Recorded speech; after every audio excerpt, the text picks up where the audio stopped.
তাহলে এ যদি ইমানদার হতো নবীকে ভালোবাসতো কিনা, এর ইমানদার হতো আল্লাহকে ভালোবাসতো কিনা?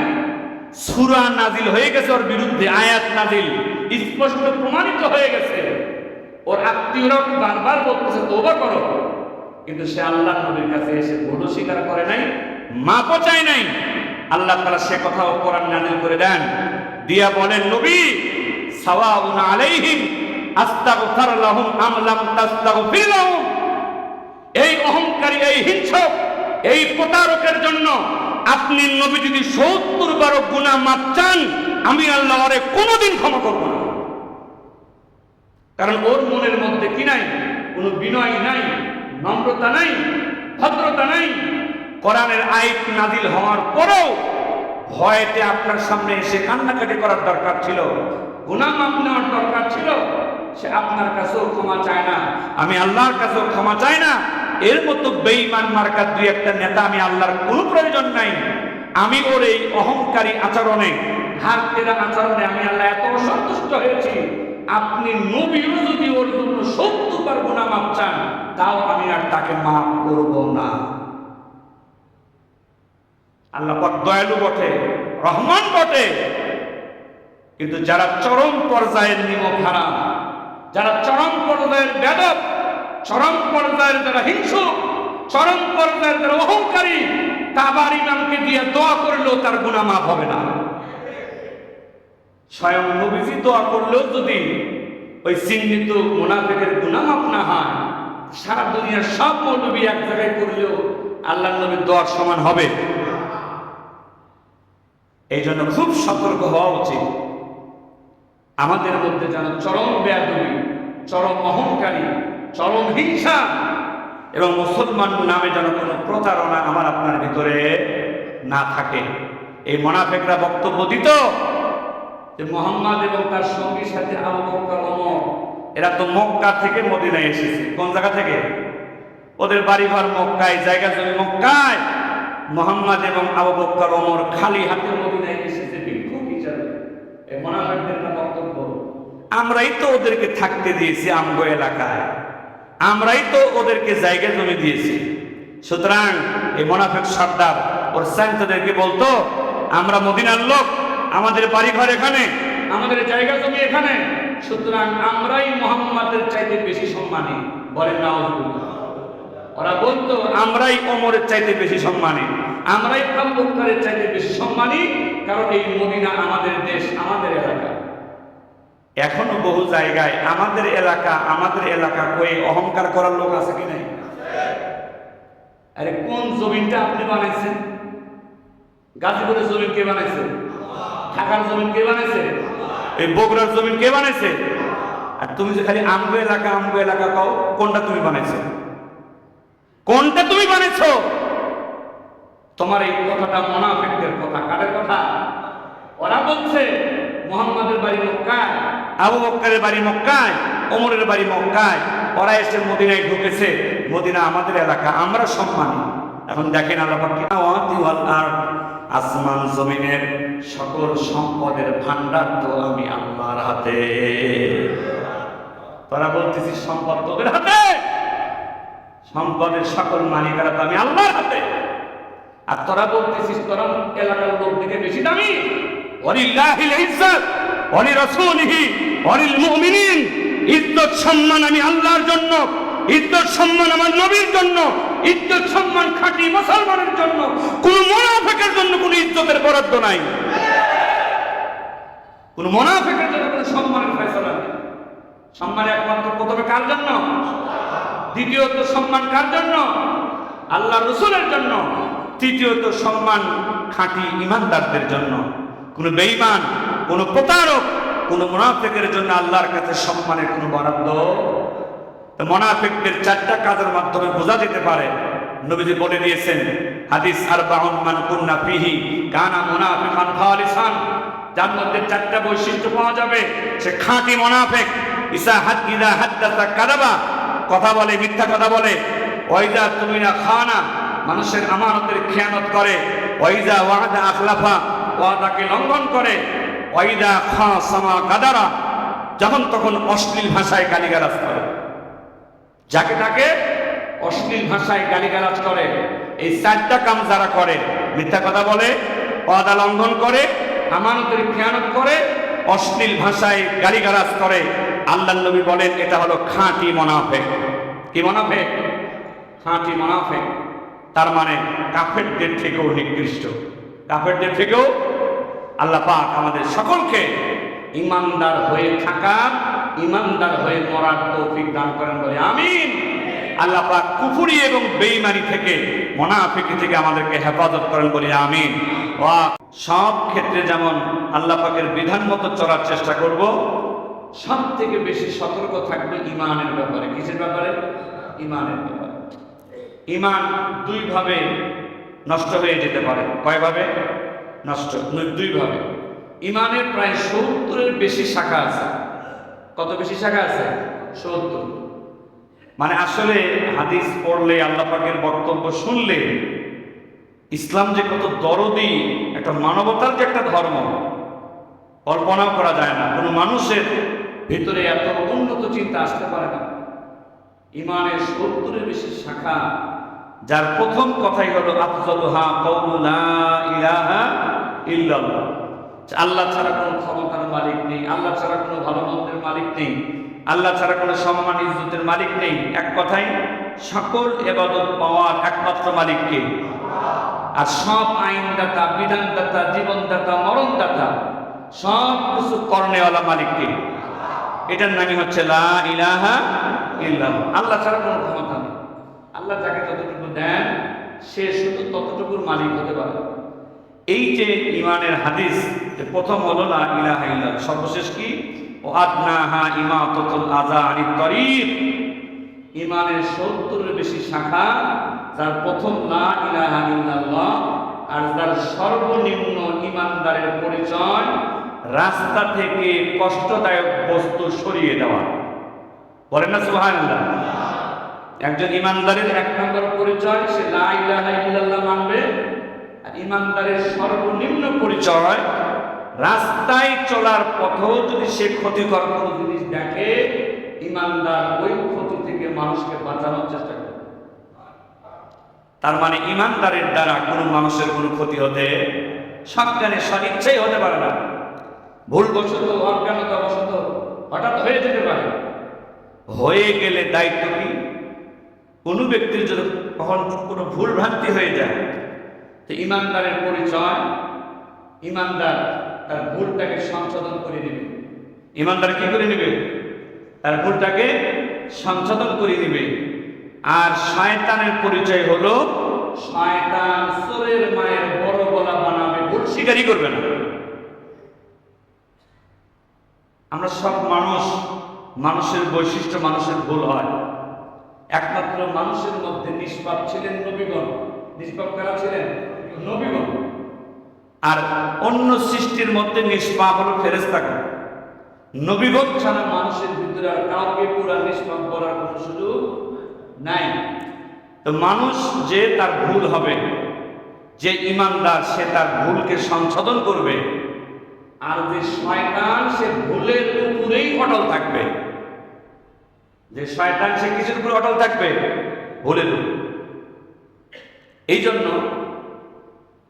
মুসলিম মানে হলো, আমি যেমন আল্লাহ পাকের হক অধিকার আদায় করব, মুসলিম মানে হলো আমার দ্বারা আল্লাহ পাকের কোনো সৃষ্টির কোনো ক্ষতিও হবে না। সেটা মানুষ হোক আর পশু পাখি হোক, আমার দ্বারা ন্যায় সঙ্গত কারণ ছাড়া আল্লাহ পাকের কোনো মাখলুকের কোনো সৃষ্টির কোনো ক্ষতি হবে না। এটাই আমি ইমানদারের পরিচয়। দুইভাবে ইমান নষ্ট হয়ে যায়। একটা মানুষ যদি বেঈমান হয়ে যায়, কাফের হয়ে যায়, আগে আল্লাহ পাককে স্বীকার করতে এখন আর করে না, নাস্তিক হয়ে যায়, ইসলাম থেকে বের হয়ে যায়, মুরতাদ হয়ে যায়। এরকম ঘটনা কিছু কিছু শোনা যায়। হ্যাঁ, সে মুসলমানের ঘরে জন্ম নিয়েছিল, মুসলমান হিসেবেই বড় হয়েছে, কিন্তু এক সময় শয়তানের প্রভাবে, ইসলামের দুশমনদের প্রভাবে সে আর আল্লাহ রসুলকে আর মানতে রাজি না। তো কেউ যদি এরকম কুফরি করে, কাফেরদের মতো কথা বলা শুরু করে, কাফের হয়ে গেলে তার ঈমান থাকে না।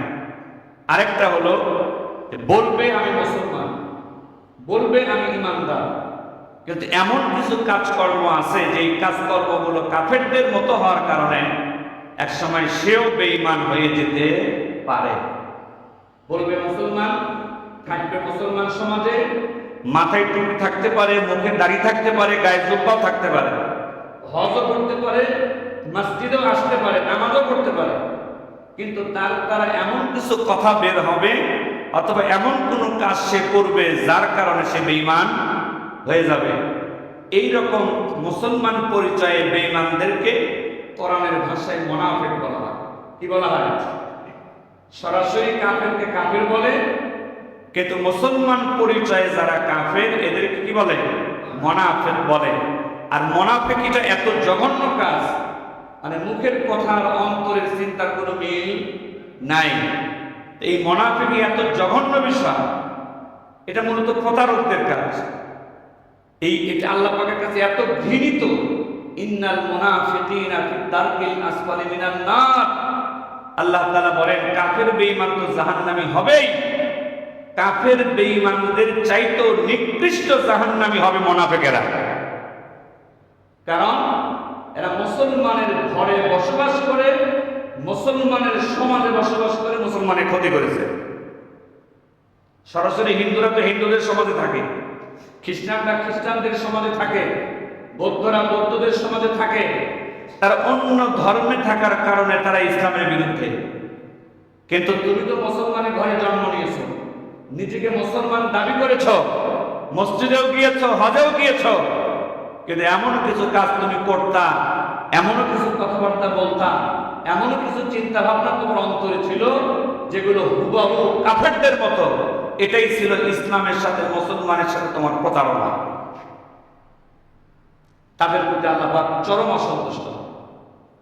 এই জন্য ঈমান যেমন দামি, এই ঈমানকে রক্ষা করার ব্যাপারেও সব থেকে সতর্ক থাকা দরকার।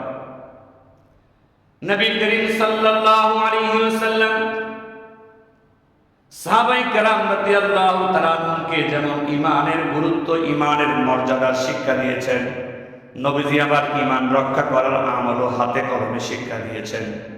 এক সাহাবী জিজ্ঞাসা করলেন, ইয়া রাসূলুল্লাহ মাল ঈমান? ও আল্লাহর রাসূল, ঈমান কি জিনিস?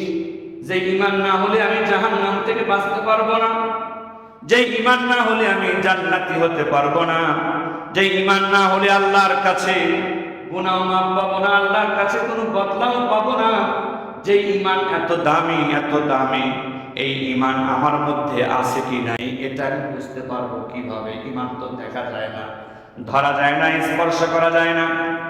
আল্লাহর নবী সাল্লাল্লাহু আলাইহি ওয়াসাল্লাম তখন জবাব দিলেন, আমার সাহাবী, হ্যাঁ ঈমান ধরা যায় না, ঈমান স্পর্শ করা যায় না, ঈমান চোখ দিয়ে সরাসরি দেখা যায় না, ঈমান মাপা যায় না, কিন্তু আমি নবী এমন একটা পদ্ধতি জানি, এমন একটা আইন জানি, নীতিমালা জানি, যার মাধ্যমে তুমি বুঝতে পারবে তোমার মধ্যে দামি ঈমানটা আছে কি নাই। আমি তোমার এমন একটা নিয়ম বলে দিতে পারি যে নিয়মের মাধ্যমে তুমি বুঝতে পারবে তোমার মধ্যে দামি ঈমান আছে কি নাই। সাহাবী বললেন, ইয়া রাসূলুল্লাহ, তাহলে অবশ্যই আপনি বলেন, আমি কোন মিটারের মাধ্যমে, কোন পদ্ধতির মাধ্যমে, কোন আইন কানুনের মাধ্যমে জানতে পারবো, বুঝতে পারবো আমার মধ্যে দামি ঈমানটা আছে কি নাই? আল্লাহ নবী বললেন, শোনো, ইদা সারাতকা হাসানাতুকা ওয়া সাআতকা সাইয়্যাতুকা ফা আনতা মুমিন। আল্লাহ নবী বলেন, শোনো, দুনিয়াতে যত কাজ আছে, দুনিয়ার সব কাজগুলো দুই ভাগ। এক ভাগ হলো ভালো কাজ, দুনিয়ার আরেক ভাগ হলো মন্দ কাজ। দুনিয়ার এক ভাগ কাজকে আল্লাহ পাক করতে আদেশ করেছেন, আরেক ভাগ কাজকে আল্লাহ পাক করতে নিষেধ করেছেন। আমি নবী দুনিয়ার কিছু কাজকে করতে আদেশ দিয়েছি, আবার কিছু কাজ করতে আমি নবী নিষেধ করে দিয়েছি। এই যে দুনিয়ার কিছু কাজ ভালো আর কিছু কাজ মন্দ, আল্লাহ নবী বলেন, শোনো, যেই কাজগুলোকে আল্লাহ পাক ভালো বলেছেন, যেই কাজগুলোকে আমি নবী ভালো বলেছি, ওই ভালো কাজগুলো করতে যদি তোমার কাছে ভালো লাগে, আর যে কাজগুলো করতে আল্লাহ নিষেধ করেছেন, আমি নবী নিষেধ করেছি, ওই গুনাহের কাজগুলো করতে তোমার কাছে যদি খারাপ লাগে, ভালো কাজ করতে যদি ভালো লাগে আর খারাপ কাজ করতে যদি তোমার কাছে খারাপ লাগে, বুঝবা তোমার মধ্যে দামি ঈমানটা আছে। তোমার ঈমানটাই ভালো কাজে তোমাকে আনন্দ দিচ্ছে, তোমার ঈমানটাই খারাপ কাজে তোমাকে কি দিচ্ছে? কষ্ট দিচ্ছে। তুমি হয়তো খারাপ কাজটা ছাড়তে পারো নাই, তুমি হয়তো খারাপ কাজটা করতেছো বটে, কিন্তু তোমার ঈমান তোমাকে বারবার বলতেছে, এই তুমি মিথ্যা কথা বলেছো, কাজটা ভালো করো নাই। তোমার অন্তর তোমাকে বারবার ধাক্কা দিচ্ছে, তুমি যে টাকা মেরে খেয়েছো অমুকের ভালো করো নাই। তোমার ঈমান তোমাকে বারবার ধাক্কা দিচ্ছে, অমুককে যে গালি দিয়েছো, মার দিয়েছো, কাজটা ভালো করো নাই। যতক্ষণ পর্যন্ত তোমার অন্তর তোমাকে খারাপ কাজের জন্য লজ্জা দিতে থাকবে, ততক্ষণ বুঝবা তোমার মধ্যে ঈমান আছে, ওই ঈমানটাই তোমাকে ধাক্কা দিচ্ছে। বলেন না সুবহানাল্লাহ।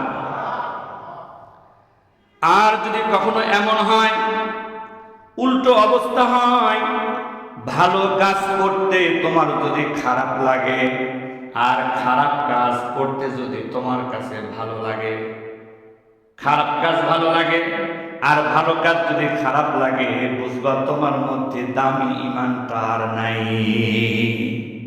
কারণ কোন ঈমানদারের কাছে খারাপ কাজ ভালো লাগতে পারে না, কোন ঈমানদারের কাছে ভালো কোনো কাজ খারাপ লাগতে পারে না। যখন খারাপ কাজ তোমার কাছে ভালো লাগতে থাকবে আর ভালো কাজ তোমার কাছে খারাপ লাগতে থাকবে, বুঝে নিবা তুমি যতই নিজেকে ঈমানদার ঈমানদার বলে স্লোগান মারো, তোমার ভিতরে আর দামি ঈমানটা নাই। এটা দিয়ে আমি আপনি যাচাই করতে পারবো, আমি আপনি নিজেকে প্রশ্ন করতে পারবো, আসলে আমার কি ভালো কাজ করতেই ভালো লাগে না খারাপ কাজ করতে ভালো লাগে, এটা বুঝতে পারবো। এবং আমি আপনি হিসাব করতে পারবো আসলে আমার মধ্যে ঈমান আছে কি নাই। টুপি তো বহু হিন্দুদের মাথায় দেখা যায়, বৌদ্ধদের মাথায় দেখা যায়, খ্রিস্টানদের মাথায় দেখা যায়, অনেক হিন্দুদের মুখেও তো দাড়ি দেখা যায়, তারাও তো অনেকে পাঞ্জাবি পরে, জুব্বা পরে। তো অবশ্যই টুপি ইসলামের একটা প্রতীক, দাড়ি ইসলামের একটা প্রতীক, এরপরে সুন্নতি পোশাক ইসলামের একটা চিহ্ন বটে। কিন্তু এই চিহ্নের সাথে সাথে বাস্তবতার যদি মিল রাখতে না পারি, শুধু এই চিহ্নগুলো দিয়ে নিজেকে ঈমানদার রাখা যাবে না। এজন্য আল্লাহ রাব্বুল আলামিন বলেন, ওয়ামিনান নাসি মান ইয়াকুলু আমান্না বিল্লাহি ওয়া বিল ইয়াউমিল আখির ওয়া মা হুম বিমুমিনিন। আল্লাহ তাআলা বলেন, শোনো, তোমাদের মাঝে একদল মানুষ এমন আছে, যে মানুষগুলো বলে আমি আল্লাহকে বিশ্বাস করি, যে মানুষগুলো বলে আমি পরকালকে বিশ্বাস করি, এরপরও আমি আল্লাহ বলতেছি এই লোকগুলা হলো বেঈমান। চিন্তা করছেন? আল্লাহ পাক বলতেছেন, একটা লোক বলে আমি আল্লাহকে বিশ্বাস করি, ও বলতেছে আমি পরকালকে বিশ্বাস করি, কিন্তু ওর মনের খবর তো আমি আল্লাহ জানি। আমি আল্লাহ বলতেছে বেঈমান। তাহলে ও যে বলে আমি আল্লাহকে বিশ্বাস করি, লোকটা যে বলে পরকালকে বিশ্বাস করি, কেন বলে? আল্লাহ পাক জবাব জানিয়ে, খাদিউন আল্লাহ ওয়াল্লাযীনা আমানু, এই মুনাফিকেরা আসলে এরা আমি আল্লাহর সাথে প্রতারণা করতে চায়, এরা আসলে অন্য ঈমানদারদেরকে ধোঁকা দিতে চায়, মুসলমান সমাজে থেকে মুসলমানদের কাছ থেকে এরা সুবিধা নিতে চায়, এরা আসলে প্রকৃত মুসলমান হয় নাই। আছে কি নাই? হ্যাঁ, নির্বাচনের সময় তো বহু নামাজি দেখা যায়, বহু নেতারে ঘন ঘন মসজিদে আসতে দেখা যায়, নির্বাচন শেষ, নেতারও খবর নাই, নামাজেরও খবর নাই। তো বহু লোকের নামাজ তো আল্লাহর জন্য হয় না, বহু লোকের দান খায়রাত তো আল্লাহর জন্য হয় না। এই গোপন মনের খবর জানে কে? এজন্য আল্লাহ তাআলা বলেন, শোনো, সব মানুষ আসলে প্রকৃত ঈমানদার নয়। অনেকের সুবিধা নেওয়ার জন্য বলে আমি আল্লাহকে বিশ্বাস করি, অনেকের সুবিধাবাদ জিন্দাবাদ, যেখানে মুসলমান বেশি সেখানে মুসলমানদের পক্ষে কথা বলে, যেখানে হিন্দু বেশি সেখানে গিয়ে হিন্দুদের পক্ষে কথা বলে, যেখানে খ্রিস্টান বেশি সেখানে খ্রিস্টানদের পক্ষে কথা বলে। আছে কি নাই? আসলে আমি আল্লাহকে ধোঁকা দিতে চাই, এই লোকটা অন্য মুসলমানদেরকে ধোঁকা দিতে চায়। ওমা ইয়াখদাউনা ইল্লা আনফুসাহুম ওমা ইয়াশউরুন, কিন্তু আসলে এরা আমি আল্লাহকেও ধোঁকা দিতে পারে না, এই মুনাফিকেরা খাঁটি মুসলমানকেও ধোঁকা দিতে পারে না। দিন শেষে আসলে ওরা নিজেরা নিজেদেরকেই ধোঁকা দেয়। দিন শেষে ক্ষতি তো আর নিজেরই হবে, ওর মুনাফিকের কারণে ক্ষতিটা কার হবে? দিন শেষে ওর নিজেরই হবে। আসলে ওর নিজেরই ক্ষতি করে কিন্তু বুঝতে পারে না। আল্লাহ পাক বলেন মুসলমান নামের এই বেঈমানদের বৈশিষ্ট্য হলো ওয়াইদা লাকুল্লাযীনা আমানু ক্বালু আমান্না, এরা যখন খাঁটি ইমানদারদের সাথে দেখা করে এরা তখন বলে আমরা তো ঈমান এনেছি, আমরা তো মুসলমান। ওয়াইদা খালাউ ইলা শায়াতিনহিম, আর যখন এরা গোপনে শয়তানদের সাথে দেখা করে, বেঈমান কাফেরদের সাথে দেখা করে, এই মুনাফিকরা তখন ওই কাফেরদেরকে বলে আসলে আমরা তো আপনাদের সাথেই আছি। প্রমাণ দিচ্ছেন কে? আল্লাহ তাআলা নিজে। এরা যখন ঈমানদারদের সাথে দেখা করে বলে আমরা তো ঈমান আনছি, আমরা যখন কাফেরদের সাথে দেখা হয় তখন বলে আমি তো আপনার সাথেই আছি। এরকম বহু লিডার খুঁজে পাওয়া যাবে, মসজিদে এসে মুসলমানের পক্ষে বক্তব্য দেয় আর গোপনে গোপনে মোদির কথা মতো চলে, গোপনে গোপনে ট্রাম্পের কথা মতো চলে, গোপনে গোপনে চায়নার সেই বৌদ্ধদের কথা মতো চলে। বহু নেতা আছে কিন্তু গোপন খবর জানে কে? এই জন্য আল্লাহ তাআলা বলেন আমি এদের ব্যাপারে জানি। এরা ইমানদার দেখলে বলে আমরা ইমানদার, আর যখন গোপনে কাফেরদের সাথে দেখা করে তখন বলে আমরা তো আপনাদের সাথে আছি। ক্বালু ইন্না মাআকুম ইন্নামা নাহনু মুস্তাহজিউন, এরা কাফেরদেরকে বলে আসলে আমরা আপনাদের সাথে আছি। আর কিছু কিছু সময় যে মুসলমানদের সাথে থাকি আসলে মুসলমানদের সাথে আমরা ঠাট্টা বিদ্রুপ করি, ঠাট্টা বিদ্রুপ করি, ধোঁকা দিই ওদেরকে আমরা। আল্লাহ পাক বলেন আল্লাহু ইয়াস্তাহজিউ বিহিম, যারা আমি আল্লাহর সাথে প্রতারণা করার চেষ্টা করে, যারা মুসলমান পরিচয় দিয়ে অন্য মুসলমানের সাথে প্রতারণার চেষ্টা করে, এদের এই প্রতারণার জবাব আমি আল্লাহ দিব। আর কিছু সময় একটু ছেড়ে দিয়ে রাখি যাতে গুনার পরিমাণ বাড়ে আর আমি আল্লাহ শাস্তিটাও বেশি করে দিতে পারি। সবসময় সব জানেন কি আল্লাহ পাক মুহূর্তের মধ্যেই ধরেন না, মাঝে মাঝে ছেড়ে দেন, মাঝে মাঝে ছাড় দেন, কিন্তু চিরদিনের জন্য ছেড়ে দেন না। তো যেহেতু মুসলমান কোন কাফের মুনাফিক যেহেতু কাফেরের ঘরে থাকে না, মুনাফিক যেহেতু হিন্দুর সমাজে থাকে না, মুনাফিক যেহেতু বৌদ্ধের সমাজে থাকে না, মুনাফিক থাকে মুসলমান সমাজে। কোন সমাজে? মুনাফিক থাকে মুসলমান সমাজে। মুনাফিক নামের বেঈমান মসজিদেও আসে, মুনাফিক নামের বেঈমান হজেও যায়, মুনাফিক নামের বেঈমান দান খয়রাত করে, কিন্তু এর মনের কপটতা, এর মনের প্রতারণা আল্লাহ পাক জানেন। এই জন্য আল্লাহ পাক এই মুনাফিকদের সাথে ওইভাবেই তিনি ফয়সালা করবেন। কি ফয়সালা? ইন্নাল মুনাফিকিনা ফিদ-দারকিল আসফালি মিনান নার, যারা মুসলমান সমাজে থেকে, মুসলমান পরিচয়ে, মুসলমান পরিবারে থেকে মুসলমানদের সাথে উঠা বসা করে, যারা আমি আল্লাহর সাথে প্রতারণা করো, যারা অন্য ঈমানদারদের সাথে প্রতারণা করো, তোমাদেরকে কাফের বেঈমানদের চাইতেও নিকৃষ্ট জাহান্নামে রাখবো আমি আল্লাহ। এই জন্য এই মুনাফিকদের ব্যাপারে আল্লাহ পাক কোরআনে একটা আলাদা সূরা নাযিল করেছেন। মুনাফিকরা ঈমানের এত ক্ষতি করে যার কারণে সতর্কতা হিসেবে আল্লাহ পাক আলাদা একটা সূরা নাযিল করেছেন, সূরাতুল মুনাফিকুন, মুনাফিকদের সূরা।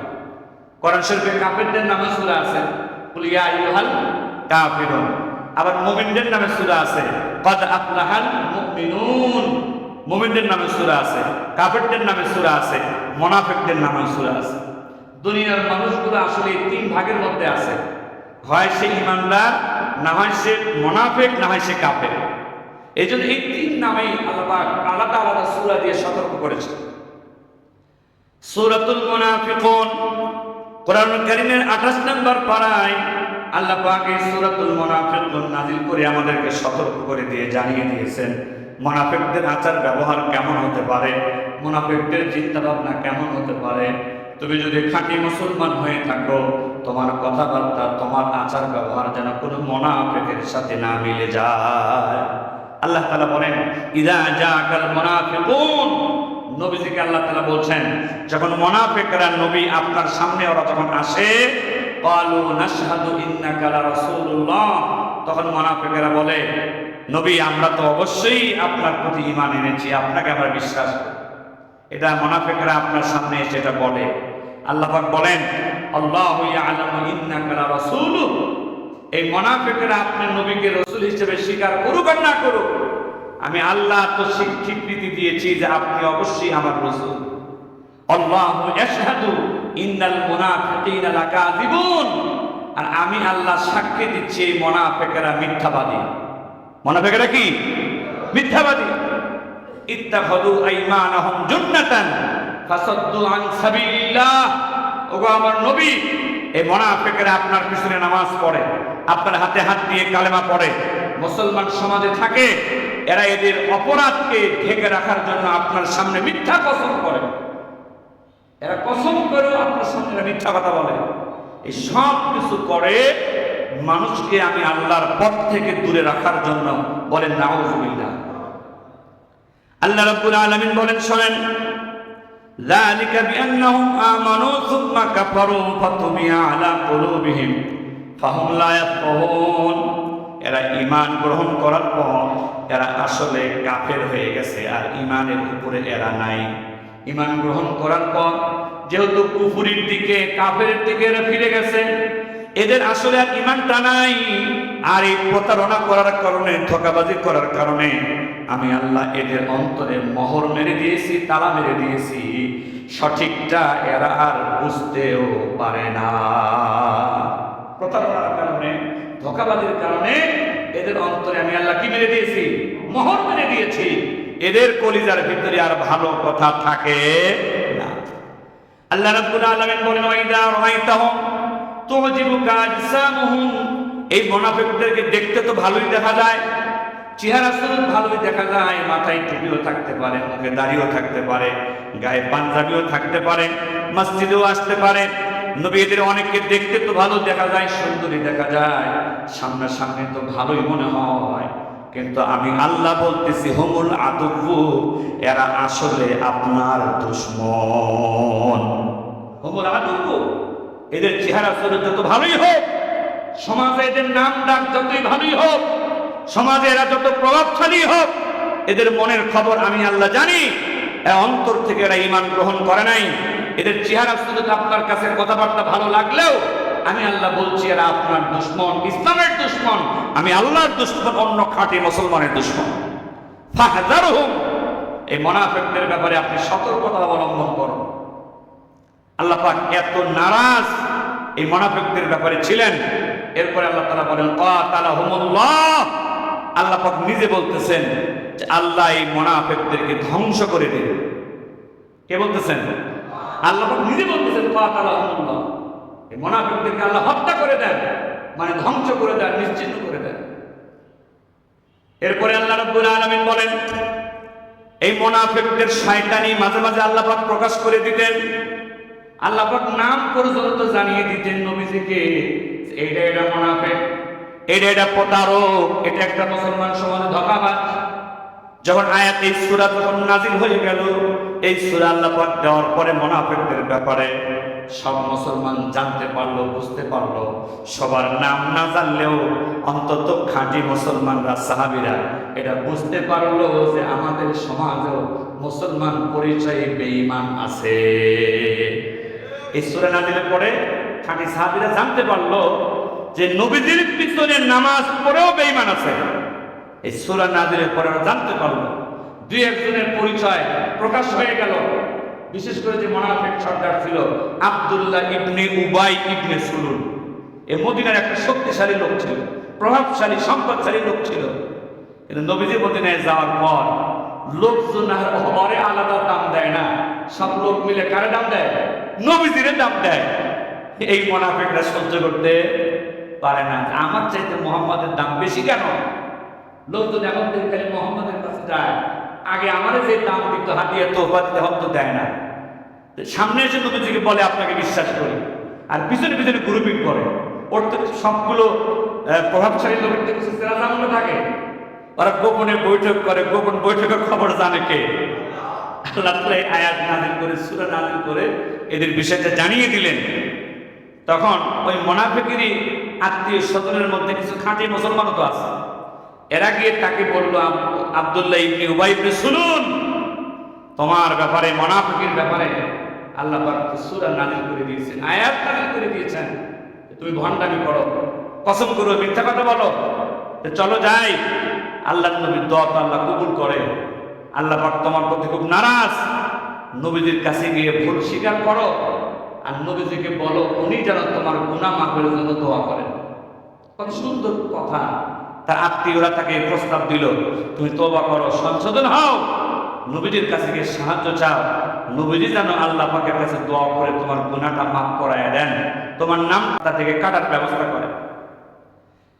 অথচ দেখেন মুনাফিকেরা কেমন বেঈমান, কেমন অহংকারী, কেমন হিংসুক, কেমন ঘাটতেরা।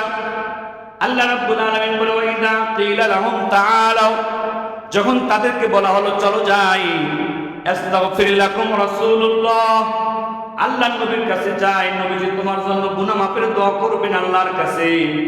নবীজি আপনি দেখবেন এত সুন্দর একটা প্রস্তাব পাওয়ার পরেও লাউহুসাহুম, এই মুনাফিক সর্দার অহংকার করে আপনার থেকে, আমার থেকে মুখ ফিরে আনায়। আরে প্রস্তাব দেওয়ার পরেও এই মুনাফিক সর্দার আল্লাহর নবীর কাছে গুনাহ মাফের জন্য আসলো না। তাহলে এ যদি ইমানদার হতো, নবীকে ভালোবাসতো কিনা? এর ইমানদার হতো, আল্লাহকে ভালোবাসতো কিনা? সূরা নাজিল হয়ে গেছে ওর বিরুদ্ধে, আয়াত নাজিল স্পষ্ট প্রমাণিত হয়ে গেছে। ওর আত্মীয়রা বারবার বলতেছে তওবা করো, কিন্তু সে আল্লাহর নবীর কাছে এসে ভুল স্বীকার করে নাই, মাপও চায় নাই। আল্লাহ তাআলা সে কথাও কোরআন নাযিল করে দেন, দিয়া বলেন, নবী সাওয়াউন আলাইহিম আস্তাগফির লাহুম আম লাম তাস্তাগফির লাহুম, এই অহংকারী, এই হিংসক, এই প্রতারকের জন্য আপনি নবী যদি ৭০ বার গুনাহ মাফ চান, আমি আল্লাহ ওরে কোনোদিন ক্ষমা করব না। কারণ ওর মনের মধ্যে কি নাই? কোনো বিনয় নাই, নম্রতা নাই, ভদ্রতা নাই। কোরআনের আয়াত নাযিল হওয়ার পরেও ভয়েতে আপনার সামনে এসে কান্নাকাটি করার দরকার ছিল, গুনাহ মাফ নেওয়ার দরকার ছিল। সে আপনার কাছেও ক্ষমা চায় না, আমি আল্লাহর কাছেও ক্ষমা চাই না।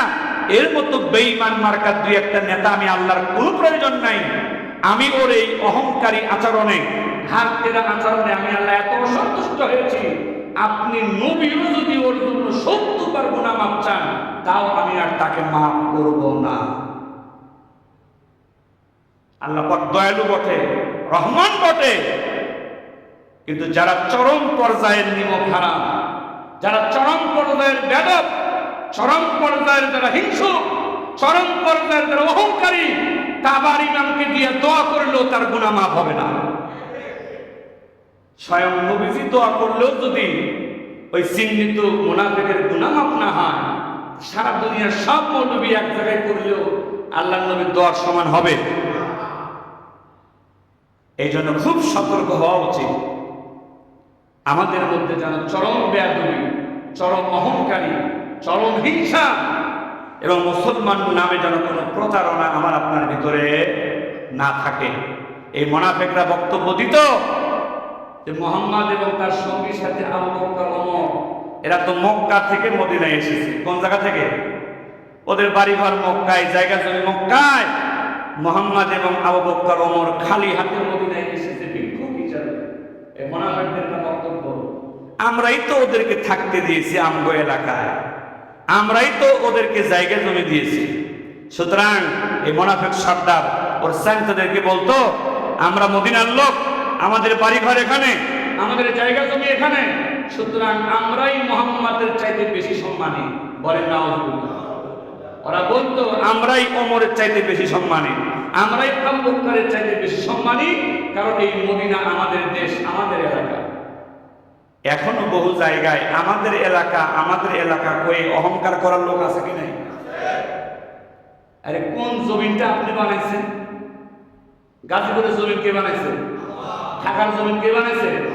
এই বগুড়ার জমিন কে বানাইছে? আর তুমি যে খালি আমগো এলাকা কও, কোনটা তুমি বানাইছো? কোনটা তুমি বানাইছো? তোমার এই কথাটা মুনাফিকদের কথা। কাদের কথা?